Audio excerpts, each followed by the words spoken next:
وہ بڑھا دیا ہے، اور وہ اس وقت سیاسی کمپین میں مسلم لیگ نون جو ہیں وہ اس وقت کافی وہ مصروف عمل بھی ہے۔ لیکن مسلم لیگ نون کے اندر جو ہیں ایک کہ ان کی اگر نبض میں ہاتھ رکھ کے آپ چیک کریں تو پہلے کے نسبت ابھی وہ تھوڑا اچھلنا انہوں نے شروع کیا ہے، اور ان کے اندر جو ہے اقتدار میں آنے کی جو امید ہے وہ یقین میں بدل رہی ہے۔ جو امید سے یقین کا جو سفر ہے وہ پاکستان کی ترقی نہیں بلکہ ان کے اقتدار میں آنے کا، امید سے یقین کا جو سفر ہے وہ پورا ہو رہا ہے۔ تو اس وقت مسلم لیگ نون آہستہ آہستہ ان کے دل میں اقتدار میں ان کے وزارت عظمیٰ کی سیٹ حاصل کرنے کی جو یقین ہے وہ امید سے یقین پر جو ہے وہ تبدیل ہو چکی ہے، اور وہ پر امید ہیں کہ سیٹ ہماری ہی پکی ہے۔ لیکن وہیں دوسری جانب پیپلز پارٹی کی جانب سے بھی بڑا رد عمل آ رہا ہے، وہ بھی بڑے ایکٹیو ہیں، وہ بھی چاہتے ہیں کہ لیول پلینگ فیلڈ کی چیخ و پکار کر کے وہ کچھ نہ کچھ مزید سیٹیں جو ہیں وہ پنجاب سے بھی لینا چاہتے ہیں تاکہ وہ سپیس کریٹ کر سکیں۔ وہ کراچی سے بھی کافی سیٹیں نکالنا چاہتے ہیں تاکہ وہ اگر پہلے نمبر پر نہ آئے تو پیپلز پارٹی وہ چاہتی ہے کہ وہ دوسرے نمبر میں اچھے مارجن کے ساتھ آ سکیں تاکہ حکومت شیئرنگ کرنے میں ان کے لیے آسانی پیدا ہو سکے۔ لیکن مسلم لیگ نون وہ کسی کے ساتھ بھی اس وقت حکومت شیئر کرنے کے موڈ میں نہیں ہے۔ وہ چاہتی ہے کہ مسلم لیگ نون کہ وہ خالی خود اقتدار حاصل کرے اور خود الیکشن کے بعد جو ہیں اکثریت کے ساتھ وہ آگے بڑھ سکیں، لیکن وہ اکثریت حاصل کرنے میں کامیاب نہیں ہوں گے۔ ہم ایک اور اپنے پروگرام کے ذریعے جلد آپ کے سامنے وہ تمام تفصیلات رکھیں گے کہ آنے والے دنوں میں حکومت کیسے بنے گی، کون کس کی حکومت بنے گی، اکثریتی حکومت بنے گی اکثریت کے ساتھ، یا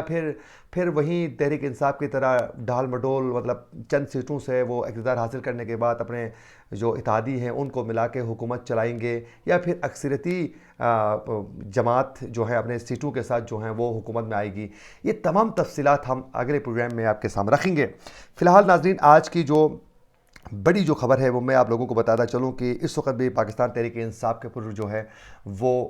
سختی کم نہیں ہو رہی ہے، مزید تحریک انصاف کے اوپر سختیاں بڑھائی جا رہی ہیں، اور ذرائع کا یہ کہنا ہے کہ الیکشن کے جو دن قریب آئیں گے مزید کیسوں میں بھی پاکستان تحریک انصاف کے چیئرمین کو نااہل کیا جائے گا، شاہ محمود قریشی کو نااہل کیا جائے گا، اور جو بچے کچھ جو رہنما ہیں ان کی بھی گرفتاریاں عمل میں لائی جائیں گی، اور یوں تحریک انصاف کے لیے لیول پلینگ فیلڈ جو ہے وہ کسی صورت نہیں مل رہا ہے۔ تو پیپلز پارٹی کی جانب سے تو چیخ و پکار کی جا رہی ہے کہ تحریک انصاف کو بھی باقاعدہ لیول پلینگ فیلڈ ملنی چاہیے، لیکن مسلم لیگ نون جو ہے وہ نہیں چاہتی ہے۔ یہ ایک غیر جمہوری عمل بھی ہے۔ تو آج بھی پاکستان تحریک انصاف کے بڑے اہم رہنما آج اسد کیسر کو اسلام آباد سے گرفتار کیا جا چکا ہے، اور اسد کیسر کے جو بھائی تھے انہوں نے ویڈیو بیان میں باقاعدہ کہا ہے کہ اسد کیسر کو ان کی رہائش گاہ سے گرفتار کیا جا چکا ہے۔ انہوں نے کہا کہ اسد کیسر گھر میں تھے جب پولیس اور سادہ لباس میں ملبوس جو اہلکار تھے وہ گھر آئے، سادہ الفاظ جو اہلکار تھے انہوں نے اسد کیسر کو گرفتار کر کے لے گئے ہیں۔ ذرائع کے مطابق اسد کیسر کی گرفتاری کے بعد انہیں نامعلوم مقام پر منتقل کیا جا چکا ہے۔ انہیں بنی گالہ میں ان کی رہائش گاہ سے پولیس اور اینٹی کرپشن نے گرفتار کیا ہے، اور ذرائع کا یہ کہنا ہے کہ اسد کیسر پر گوجو خان میڈیکل کالج سوابی کے لیے طبی آلات کی خریداری کا کرپشن کا الزام ان کے اوپر عائد کیا جا چکا ہے۔ اور آپ سب بخوبی آگاہ ہیں کچھ دن پہلے تحریک انصاف کا ایک وفد جو ہے وہ جمعیت علماء اسلام فے سے مولانا جو ان کی سربراہ ہے جمعیت علماء اسلام فے کے مولانا فضل الرحمان کے ساتھ بھی وہ ملاقات کر چکے تھے، اور اس میں اسد کیسر بھی اس وفد کے ساتھ جو ہیں وہ موجود تھے۔ تو آج ان کو گرفتار کیا جا چکا ہے۔